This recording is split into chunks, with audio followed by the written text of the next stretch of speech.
hamil.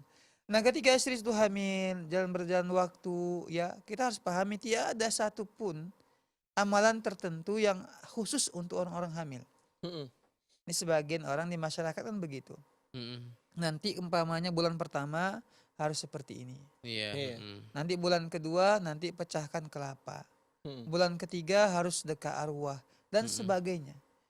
Nah, ingat Nabi mengatakan dalam sebuah hadis, kalau kita melakukan hal-hal yang seperti ini berdasarkan untuk pengamalan terhadap agama kita Mm-mm. atau berharap sebagai bentuk ibadah, Iya. Mm-mm.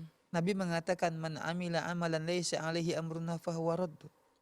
Siapa yang melakukan suatu amalan tanpa ada perintah dari kami, maka amalan tersebut tertolak. Iya. Bahkan dia melakukan perbuatan dosa karena dia melakukan sebuah ibadah tanpa perintah dari agama. Mm. Bahkan parahnya kalau ada keyakinan-keyakinan tertentu.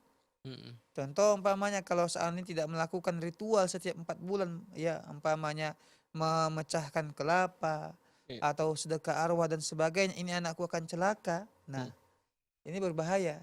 Iya. Berarti dia menganggap bahwa kalau seandainya tidak berbuat seperti itu, maka jin-jin itu bisa berkuasa terhadap janinnya, Mm. terhadap calon bayinya, kan begitu.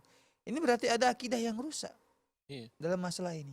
Jadi bagaimana? Ya sudah, normal saja, banyak berdoa kepada Allah, Allah mudahkan, lancarkan semua urusan ketika hamil, Mm-mm. sehat-sehat saja anak dan juga ibunya, kemudian juga ketika melahirkan juga begitu, mudah Allah beri kemudahan. Mm-mm. Itu